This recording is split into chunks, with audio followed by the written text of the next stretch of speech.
Hello friends, welcome to our channel Srijan institute for JEE and NEET. Myself Tribhuvan Seth, biology faculty. Friends, आज का हमारा chapter है human health and disease और ये chapter unit 8 12th का 8th chapter है। इस यूनिट में हमें स्टडी करनी है डिफरेंट टाइप के वायरल डिजीज़ के बारे में, बैक्टीरियल डिजीज़ के बारे में, फंगल डिजीज़ के बारे में, हेलमिंथ यानी कि एस्कैरिस और प्लेटिहेलमिंथेस यानी कि आप कह सकते हैं टीनिया सोलियम जैसे हेलमिंथ्स होने वाले डिजीज़ के बारे में हमें स्टडी करनी है। लेकिन इन सब डिजीज़ की स्टडी करने से पहले हमें कुछ टर्म जानने होते हैं, तो आइए देखते हैं। तो एक पर्सन जिसको हम बोलते हैं ही इज़ हेल्दी, कि वो हेल्दी है, और एक पर्सन जिसको हम बोलते हैं वो डिजीज़ फ्री है। तो दोनों में डिफरेंस क्या होता है? कह सकते हैं हेल्दी पर्सन अगर है तो उसका कंप्लीट फिजिकल, मेंटल और सोशल ये वेलबींग होना चाहिए, अच्छा होना चाहिए, तभी उस पर्सन को हम हेल्दी बोल पाएंगे, और यही हेल्थ की डिफिनीशन है। इनमें से किसी भी एक में अगर प्रॉब्लम आई, it means physical, he is not physically fit due to any problem. Mental, he is in tension, हमेशा वो टेंशन में रहता है और कोई ना कोई प्रॉब्लम उसके साथ लगी रहती है, तो भी उसे आप हेल्दी पर्सन नहीं बोलेंगे। सोशल वेलबींग, अगर उसका सोशल बिहेवियर अच्छा नहीं है, सोशल से उसका अपना इंटरेक्शन अच्छा नहीं है ड्यू टू एनी रीज़न, तो भी उस पर्सन को आप हेल्दी नहीं बोलेंगे। तो ये तीनों चीज़ें फिजिकल, मेंटल और सोशल, और साथ में इसको मेंटेन करने का आज का प्रेजेंट टाइम का जो पॉइंट है वो है इकोनॉमिकल। अगर इकोनॉमिक प्रॉब्लम है, इन दैट केस पर्सन ना तो सोशल अच्छा होगा ना ही मेंटल अच्छा होगा, इन दैट केस वो हेल्दी नहीं बोला जाएगा। तो और डिजीज़ फ्री पर्सन और हेल्दी पर्सन में जो डिफरेंस है वो क्या है? डिजीज़ फ्री अगर पर्सन है तो वो डिस्कम्फर्ट नहीं होगा, उसे अपना वर्क करने में कोई प्रॉब्लम नहीं होगी। तो याद रखिएगा कि जो हेल्दी पर्सन होते हैं वो हमेशा डिजीज़ फ्री पर्सन होते हैं। अगर हेल्दी है तो डिजीज़ फ्री होना मस्ट है।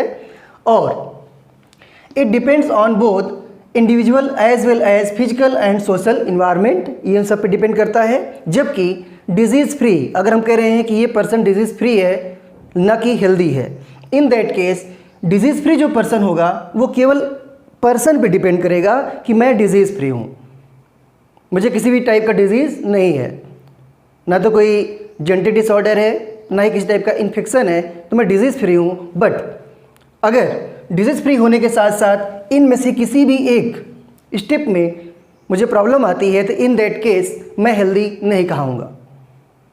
एंड नेक्स्ट आप देखेंगे, a healthy individual is disease free and disease free individual can be healthy और अनहेल्दी। तो ये रही हेल्थ की डिफिनीशन। साथ साथ आपने जाना what is difference between healthy person and disease free person. और अब हम आगे देखेंगे डिफरेंट टाइप के जो डिजीज़ होते हैं उनको कैटेगराइज करने का ट्राई करें। ठीक है फ्रेंड्स, तो आइए हम देखते हैं जो डिजीज़ हैं ये कितने टाइप के होते हैं, टाइप्स ऑफ डिजीजेस। अगर आप डिफरेंट टाइप के डिजीज़ को क्लासीफाई करेंगे, ग्रुपिंग करेंगे, तो आपको क्या मिलेगा? वन इज कंजेनाइटल या फिर जेनेटिकल बाय बर्थ। ऐसे डिजीज़ जो बाय बर्थ होते हैं, बच्चे के जन्म के साथ होते हैं, किसी टाइप की डेफिशिएंसी, एनीथिंग, कुछ भी जो चाइल्ड के साथ बाय बर्थ हैं उन्हें क्या बोलते हैं हम? कंजेनाइटल और जेनेटिकल। कभी कभी आप कहते हैं कि ये जेनेटिक है, इनके फादर में है तो इनको भी होने का चांस है, इनके किसी जनरेशन में है तो इनको होने का चांस है। और वो सारे डिजीज़ जो आप रिलेट करते हैं किसी के जनरेशन से, वो सब क्या बोले जाते हैं? कंजेनाइटल। सेकेंड ग्रुप होता है डिजीज़ का, इन्हें बोलते हैं हम एक्वायर्ड डिजीज़। ये एक्वायर्ड डिजीज़ जो आफ्टर बर्थ होते हैं, एक हेल्दी चाइल्ड, हेल्दी बच्चे को लाइफ अच्छी चल रही होती है, किसी न किसी स्टेज में अगर देखने को मिलते हैं तो चांस है दे में बी कम्युनिकेबल और दे में बी नॉन कम्युनिकेबल। ऐसे डिजीज़ जो इन्फेक्टेड पर्सन से हेल्दी पर्सन में फैलते हैं उन्हें क्या बोलते हैं हम? कम्युनिकेबल डिजीज़, या फिर इसी को दूसरा वर्ड यूज करते हैं कॉन्टेजियस या फिर इन्फेक्शियस। इट मीन्स एक पर्सन को हुआ है उस पर्सन से दूसरे पर्सन में ट्रांसफ़र होता चला जाए, जैसे कि कोरोना वायरस इन्फेक्ट कर रहा है लोगों को, कोविड-19 डिजीज़ क्या हो रहा है, इस स्प्रेड कर रहा है। तो ऐसे सारे डिजीज़ को क्या बोलते हैं हम, इन्फेक्शियस या कम्युनिकेबल या फिर कॉन्टेजियस। और देखेंगे नॉन कम्युनिकेबल में पर्सन तो डिजीज्ड है बट ये disease do not spread from one person to other person, ये एक पर्सन से दूसरे पर्सन में स्प्रेड नहीं होगा। अगर कैटेगराइज करें कम्युनिकेबल डिजीज़ कौन कौन से हो सकते हैं, viral, bacterial, protozoan, fungal and helminthic. Virus से होने वाले सारे डिजीज़ जो भी आप जानते हैं, चाहे फ्लू हो, चाहे इन्फ्लुएंजा हो, चाहे इबोला हो, चाहे एड्स हो, कोविड-19 हो, जितने भी डिजीज़, चिकन पॉक्स, सारे क्या होते हैं, वायरल बोले जाते हैं। बैक्टीरियल डिजीज़, कॉलरा, डायरिया में भी वायरल और बैक्टीरियल, एंड आप ये कह सकते हैं ट्यूबरकुलोसिस, ये सारे ग्रुप क्या होते हैं, बैक्टीरियल डिजीज़ के होते हैं। प्रोटोजोन डिजीज़ जैसे कि आप कह सकते हैं एंट अमीबा हिस्टोलिटिका जो कि डिसेंट्री कॉज करता है, तो ये क्या है, प्रोटोजोवन है। इसके एक्सेप्ट और भी ढेर सारे डिजीज़ हैं जो प्रोटोजोआ से होते हैं। फंगल डिजीज़ेस, रिंगवर्म, और साथ साथ आप देखते हैं एथलीट्स फुट, ढेर सारे ऐसे भी डिजीज़ हैं जो क्या होते हैं, फंगस होते हैं। हेलमिंथिक डिजीज़ेस, ऐसे डिजीज़ जो कि एस्कैरिस से स्प्रेड होते हों, एस्कैरिस के थ्रू होते हों, या फिर टिनिया सोलियम की वजह से हो रहे हों और भी इसके मेंबर से हो रहे हों, तो उन्हें क्या बोलते हैं हम, एस्केलमिंथीज, यानी कि प्लेटियलमिंथीज और एस्केलमिंथीज को मिला के क्या बोलते हैं हम, हेलमिंथ। तो इनसे होने वाला डिजीज़ क्या बोले जाएंगे, हेलमिंथिक डिजीजेस। आइए देखते हैं नॉन कम्युनिकेबल डिजीज़ में कौन कौन से डिजीज़ हैं जो कि पर्सन को तो होते हैं बट दूसरे पर्सन को वो स्प्रेड नहीं होते। जैसे डीजनरेटिव ड्यू टू मल functioning of vital body organ. हो सकता है किसी पर्सन का बॉडी ऑर्गन एक टाइम पे काम करना बंद कर दे रहा हो, वो बॉडी पार्ट काम नहीं कर रहा हो, हैंड, लेग, एनीथिंग, आइज़, तो उसे क्या बोलते हैं हम, डीजनरेटिव डिजीज़ेस बोलते हैं। या फिर ये जो नॉन कम्युनिकेबल है ड्यू टू डेफिशिएंसी, हो सकता है न्यूट्रिएंट का लैक हो, फूड अच्छा ना हो, फूड अच्छी ना होने की वजह से विटामिन की कमी, प्रोटीन्स की कमी, ये आने से क्या है कि चाइल्ड में या किसी पर्सन में डिजीज़ दिखाई दे रहा है, उसे क्या बोलते हैं हम, डेफिशिएंसी डिजीज़ बोलते हैं। नेक्स्ट देखेंगे आप एलर्जीज़। कुछ पर्सन को अलग अलग फूड से, अलग अलग फैक्टर से क्या होती है, एलर्जी होती है, वो यानी कि उन्हें हाइपर सेंसिटिविटी होती है और आप बोलते हैं कि पर्टिकुलर फूड मुझे सूट नहीं करता। नेक्स्ट देखेंगे आप कैंसर। कैंसर ये due to uncontrolled growth of cells, अगर सेल्स की ग्रोथ अनकंट्रोल्ड हो जाती है बॉडी के किसी पार्ट में, तो वहाँ पे हम क्या बोलते हैं, उसे हम कैंसर बोलते हैं। और आप नेक्स्ट देखेंगे अदर डिजीज़। हो सकता है कि अलग अलग फैक्टर, रेडिएशन और भी कुछ केमिकल की वजह से डिजीज़ कॉज होते हों, तो उन्हें हम क्या बोलते हैं, नॉन कम्युनिकेबल डिजीजेस। आइए तो अब हम बात करेंगे कुछ फैक्टर्स की और भी जो कि रिलेट करते हैं ह्यूमन हेल्थ एंड डिजीज़ से। जैसे pandemic, epidemic and endemic. Pandemic diseases उन्हें बोलते हैं जो वर्ल्ड वाइड स्प्रेड डिजीज़ हैं, जैसे कि पूरे वर्ल्ड में डिजीज़ कॉमन फैला हो तो उसे क्या बोलते हैं, हम पेंडेमिक बोलते हैं। जैसे कोरोना वायरस कोविड-19 इस समय ऑल ओवर वर्ल्ड में फैला हुआ है, इसे क्या बोलेंगे हम, पेंडेमिक। तो अगर कहीं भी पेंडेमिक वर्ड यूज हुआ हो तो समझ जाएंगे कि पर्टिकुलर डिजीज़, पर्टिकुलर जो वायरस है या कोई भी बैक्टीरिया हो वो वर्ल्ड वाइड डिस्ट्रीब्यूटेड हो चुका है। सेकेंड है एपिडेमिक डिजीजेस, ये स्मॉल एरिया में होते हैं, पर्टिकुलर कह सकते हैं आप रीजन में फैले हुए होते हैं। वहाँ का जो रीजन होता है, एरिया होता है, वो उस पर्टिकुलर डिजीज़ के लिए क्या होता है, स्पेसिफिक होता है। अदर एरियाज़ में वो डिजीज़ देखने को नहीं मिलते हैं तो उन्हें क्या बोलते हैं हम, स्मॉल एरिया डिजीजेस, यानी कि एपिडेमिक डिजीजेस। थर्ड वर्ड है एंडेमिक डिजीज़, जो एरिया स्पेसिफिक होता है, किसी छोटे से एरिया में स्मॉल पॉक्स या चिकन पॉक्स का स्प्रेड हो गया है और लोग इन्फेक्ट हो चुके हैं, इसे क्या बोलते हैं हम, एंडेमिक डिजीज़। एरिया स्पेसिफिक होता है। तो फ्रेंड्स अब हम स्टार्ट करेंगे वायरल डिजीज़ में। जो आज के समय में वर्ल्ड लेवल पे फैला हुआ डिजीज़ है, पेंडेमिक है, कोरोना वायरस यानी कि कोविड-19। आइए देखते हैं कोविड-19 का स्ट्रक्चर कि वो कैसा है, उसका जीनोम कैसा है, उसका स्ट्रक्चर कैसा है, जो कि आपके फ्यूचर एग्ज़ाम के लिए हेल्पफुल होगा और नॉलेज बढ़ाने में भी हेल्पफुल होगा कि कोरोना वायरस की जो वैक्सीन है वो किस तरीके से बन सकती है, पॉसिबल है या नहीं है। तो ये पढ़ने के बाद अलग अलग लोग अलग अलग तरीके से इसके ऊपर सोच सकते हैं।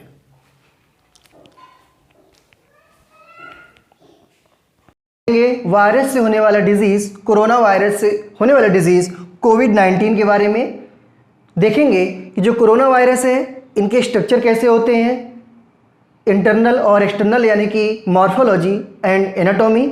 हम ये देखेंगे कि ये वायरस डिजीज़ कैसे कॉज करता है, बॉडी के कौन से पार्ट सेंसिटिव होते हैं, ऐसा आखिर क्या बॉडी में होता है जिसको ये टारगेट करता है corona virus.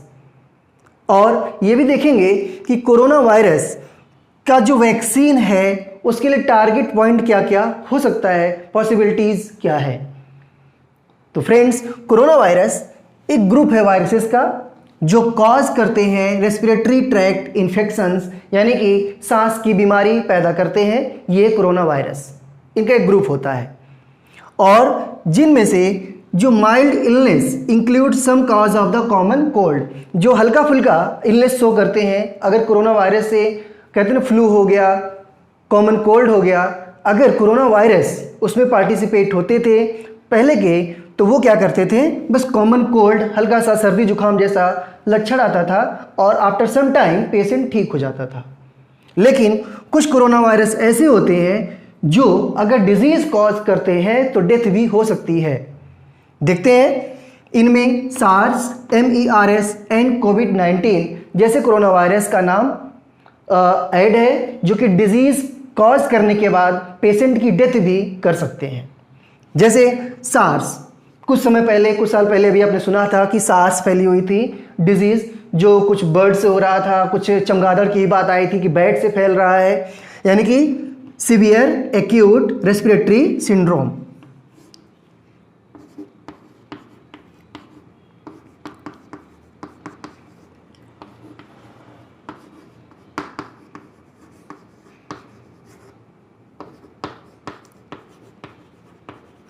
Severe acute respiratory syndrome ये भी कोरोना वायरस से होने वाला एक डिजीज़ है। ऐसे कोरोना वायरस जो लीथल होते हैं, अगर ये डिजीज़ कॉज करते हैं तो पेशेंट की डेथ भी हो सकती है।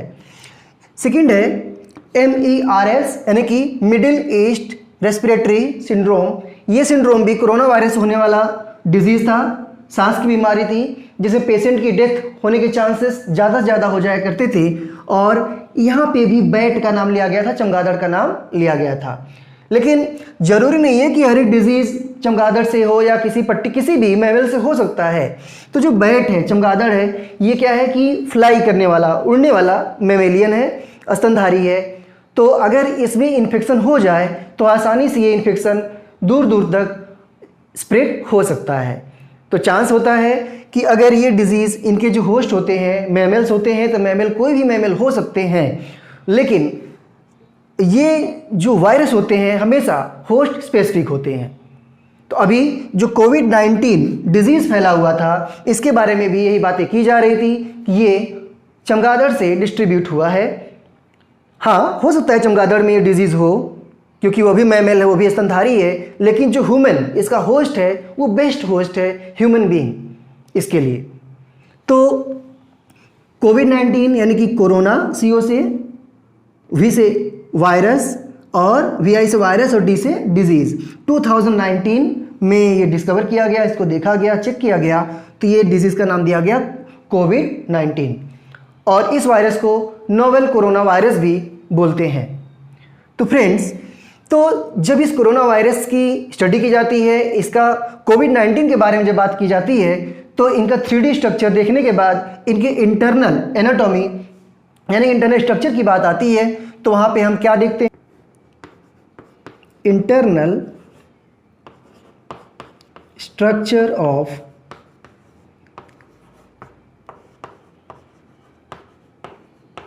कोरोना वायरस और जो कि कोविड-19 का है। तो इसमें अगर इसके इंटरनल स्ट्रक्चर को आप ध्यान से देखेंगे तो आपको क्या मिलेगा, एक स्फेरिकल शेप में प्रोटीन का इन्वेलप मिलेगा, जिसे क्या बोलते हैं हम, वायरल इन्वेलप, वायरस कवरिंग। फिर आप क्या देखेंगे, इसके ऊपर ढेर सारे प्रोटीन के क्या लगे होते हैं, स्ट्रक्चर्स लगे हुए हैं, जिनमें से स्पाइक ग्लाइकोप्रोटीन आप देख रहे हैं जिनकी बड़ी साइज है, हीमाग्लूटिनिन और एस्टरेज, हीमाग्लूटिनिन एस्टरेज, ये सब करते क्या हैं, ये दोनों help in attaching to the host surface.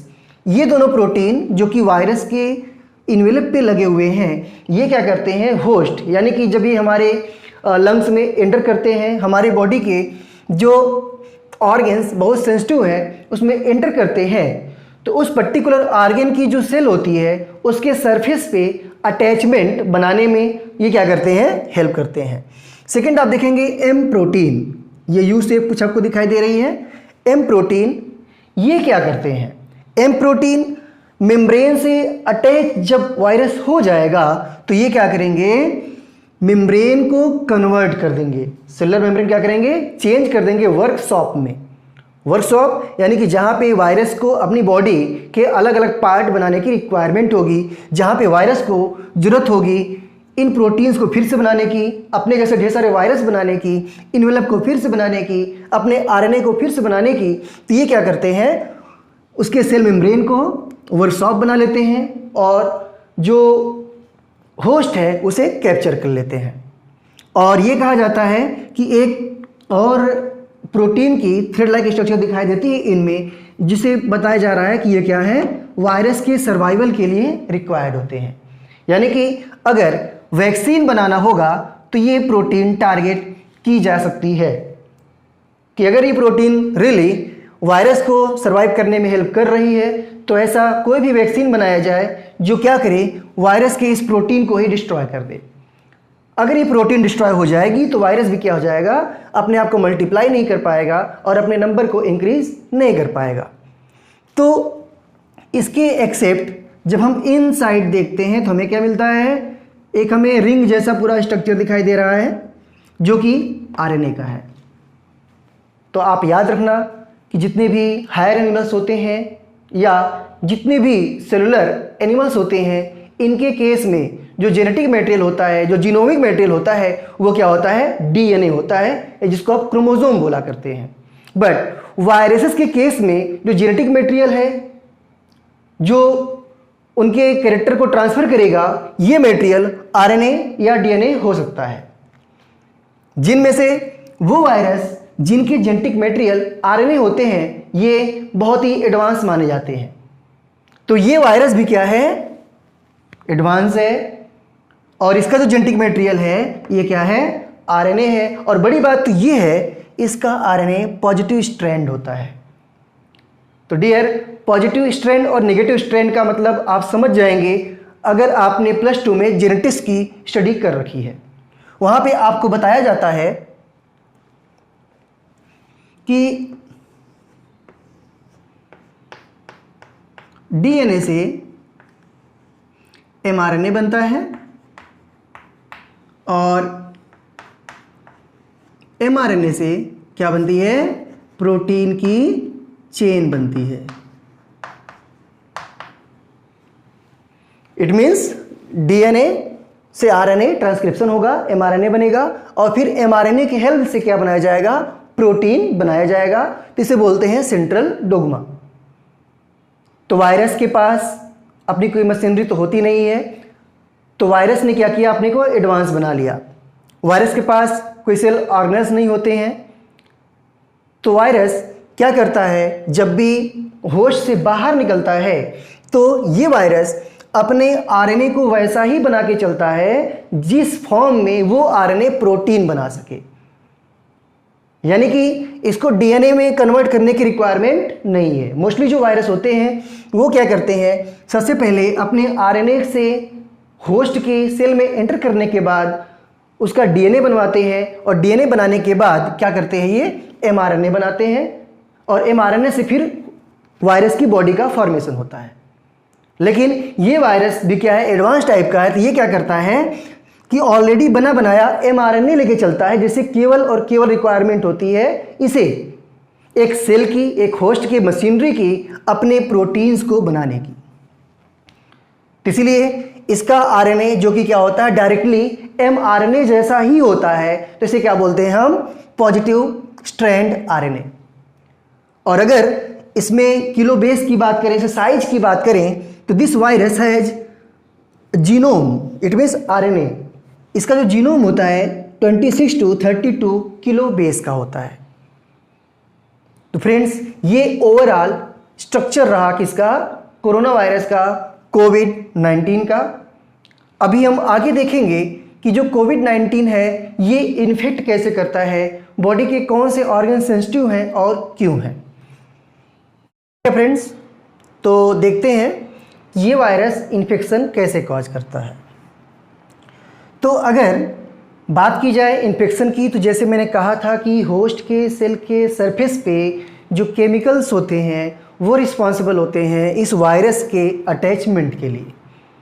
जैसा कि आपने स्ट्रक्चर में देखा, स्पाइक ग्लाइकोप्रोटीन, हीमाग्लूटिनिन, एम प्रोटीन, ये सब के सब क्या थे, रिस्पॉन्सिबल थे किसके लिए, अगर होस्ट के सरफेस पे इनके अकॉर्डिंग कोई केमिकल प्रेजेंट है जिससे रिएक्शन कर सकते हैं, बाइंड अप हो सकते हैं, तो ये बाइंड अप होंगे। तो देखते हैं कि इनका जो टारगेट होता है इन होस्ट यानी कि human beings, angiotensin converting enzyme 2।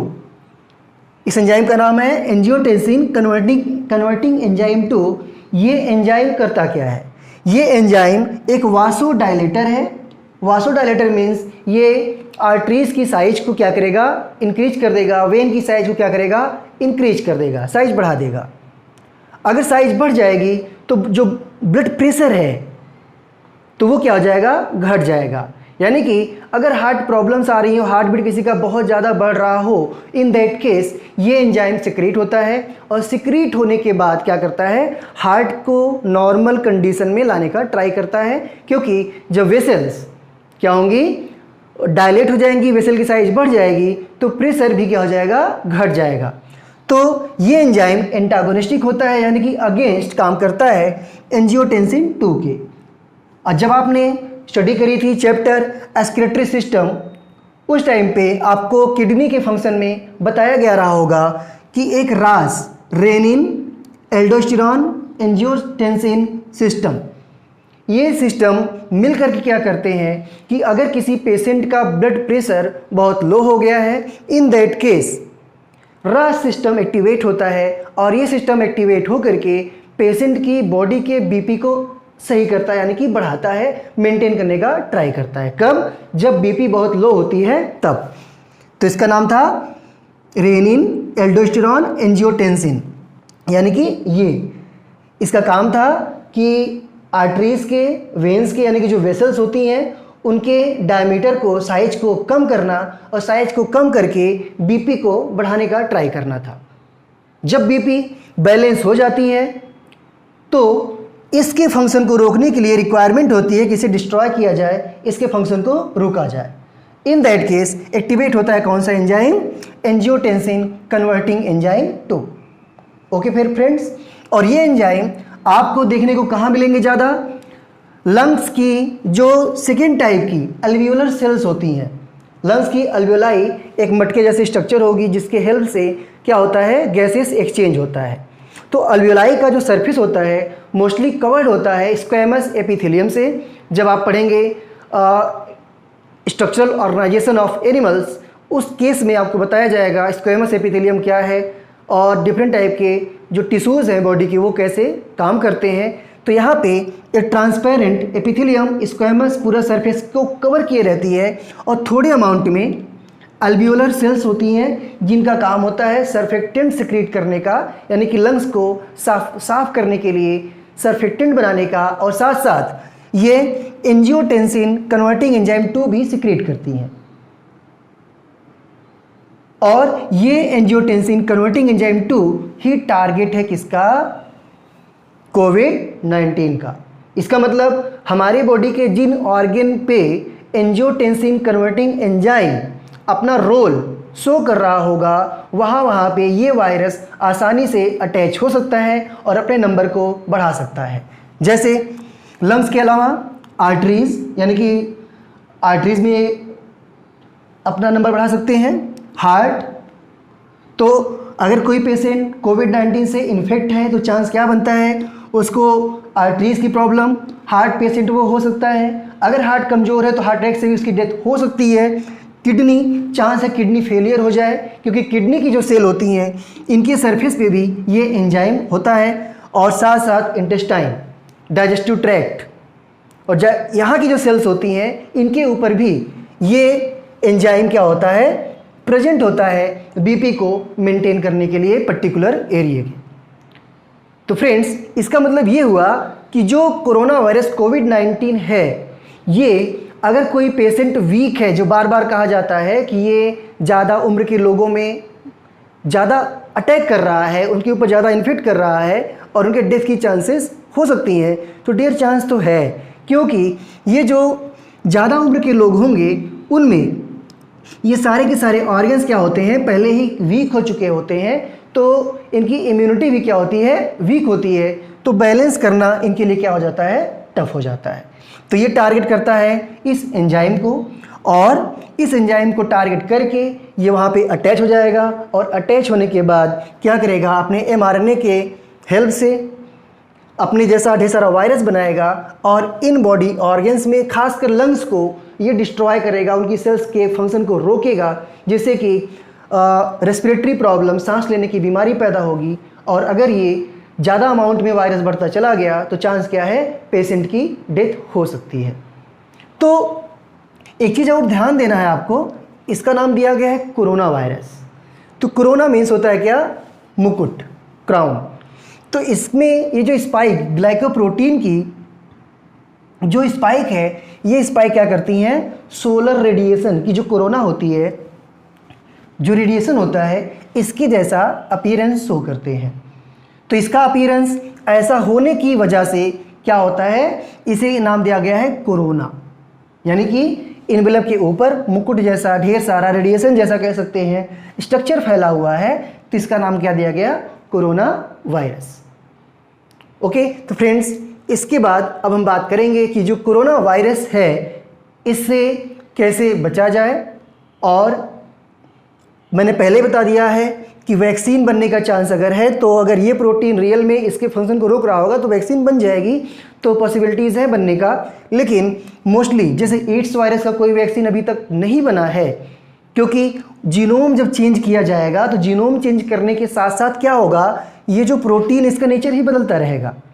आपने वैक्सीन बनाई, वो वैक्सीन क्या कर रही है, इसे टारगेट कर रही है, और इसे टारगेट करने की वजह से क्या हो रहा है कि इस वायरस का स्ट्रक्चर डिस्टर्ब हो रहा है और वायरस की डेथ हो जा रही है। लेकिन अगर इसका जीनोम म्यूटेटेड होगा, यानी कि जिसमें म्यूटेशन हो सकता है, चेंजेज आ सकते हैं, तो चेंज आने की वजह से क्या होगा डियर, कि इस प्रोटीन का नेचर भी बदल जाएगा। और जैसे ही इस प्रोटीन का नेचर बदलेगा, आपका वैक्सीन वहीं पे क्या हो जाएगा, फेल हो जाएगा। ओके, देखते हैं इससे इसके सिम्टम्स क्या हैं और कैसे बचाव किया जाए।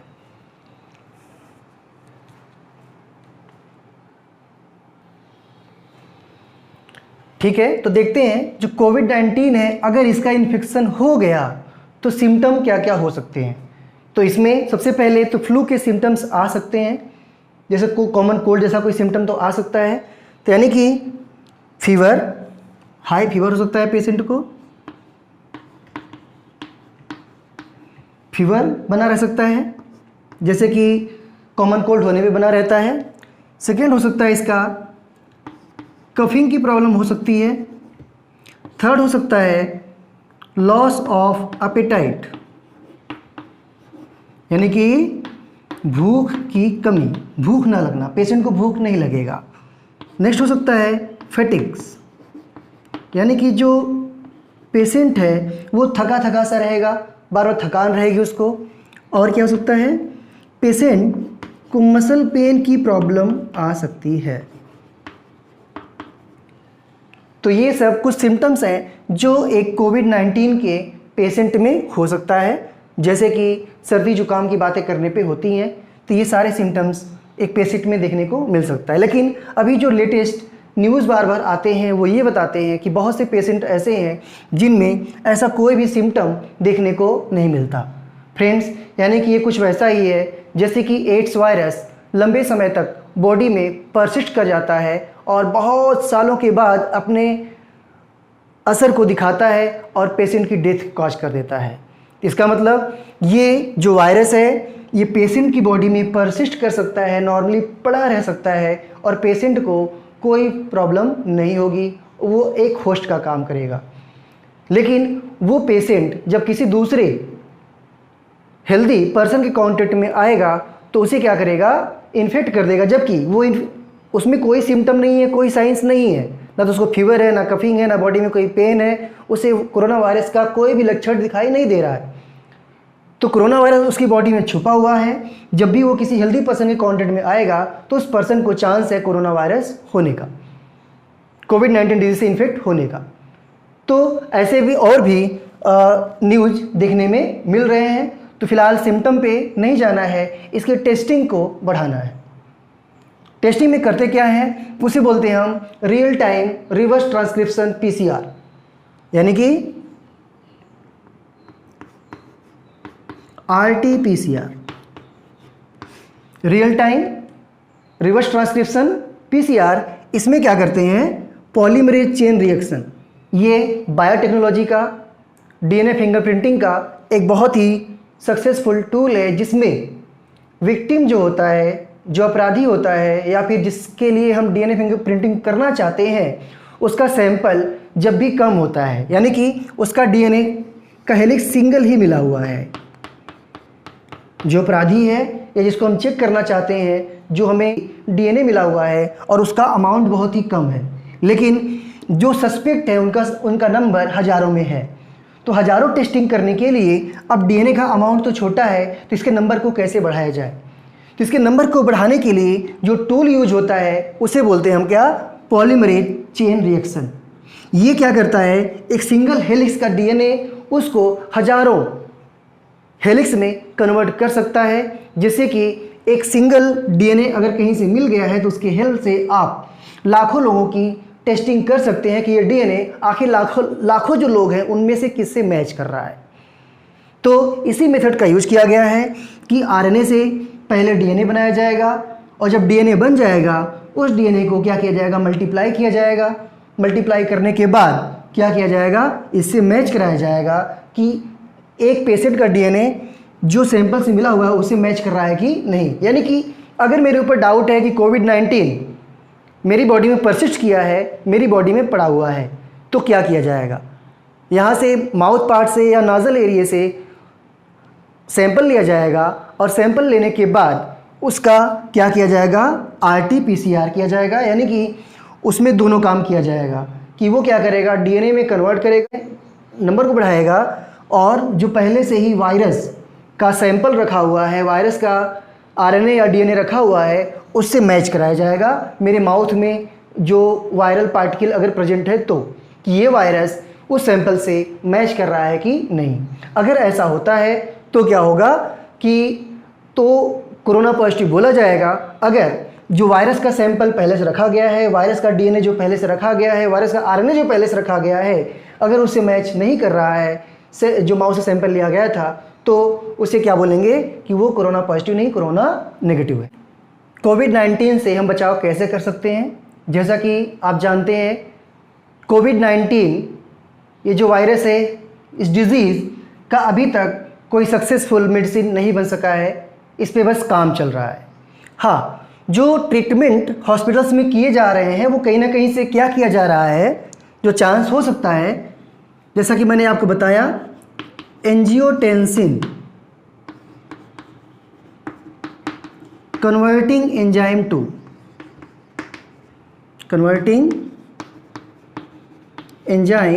टू, इस एंजाइम को टारगेट किया जा सकता है कि ऐसी कोई मेडिसिन दी जाए पेशेंट को जो क्या करे, एंजियोटेंसिन एंजाइम के बनने को रोके। तो ये हमेशा डॉक्टर के देख रेख में ही किया जा सकता है। एक नॉर्मल पर्सन अपने घर पे डायरेक्टली इसके अगेंस्ट कोई मेडिसिन यूज नहीं कर सकता। क्योंकि ये जो एंजाइम है, अगर इस एंजाइम का लेवल बॉडी में घटा और पेशेंट वीक है, इन दैट केस चांस क्या होगा, उसकी बीपी लो हो जाएगी, ब्लड प्रेशर एकदम से लो हो जाएगा और पेशेंट की डेथ हो सकती है। इसीलिए हमेशा जब भी कोई कोविड-19 पॉजिटिव पाया जाता है तो उसका ट्रीटमेंट डॉक्टर के देख रेख में ही किया जा रहा है।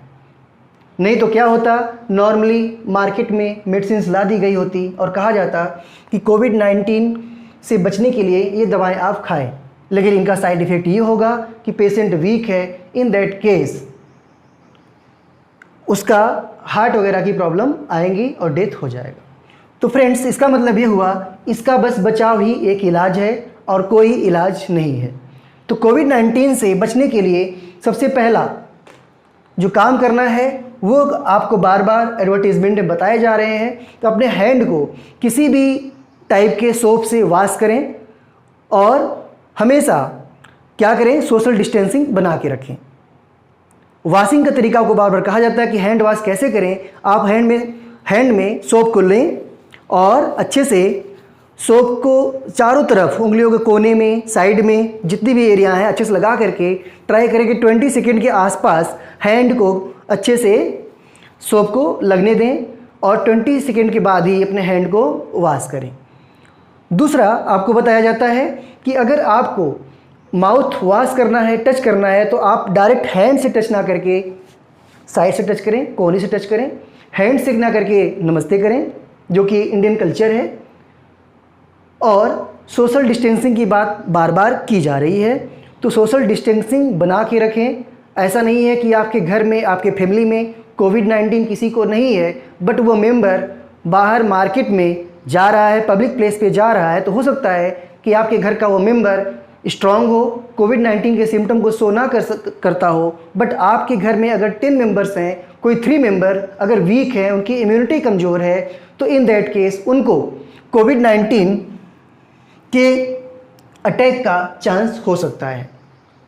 तो बार बार आपसे कहा जा रहा है, स्टे सेफ और सोशल डिस्टेंसिंग को बना के रखें और हाइजीनिक कंडीशन को भी मेंटेन रखें। और साथ साथ आपका जो फूड है, आपका जो खाना है, उसको अच्छी क्वालिटी का फूड यूज करें, न्यूट्रिएंट लेवल अपना अच्छा रखें। अगर आपकी इम्यूनिटी अच्छी रही, आपका हेल्थ अच्छा रहा, तो शायद इस वायरस से आप आसानी से जीत सकते हैं और वर्ल्ड लेवल की जो ये बीमारी है, इससे आप बच सकते हैं। Thank you.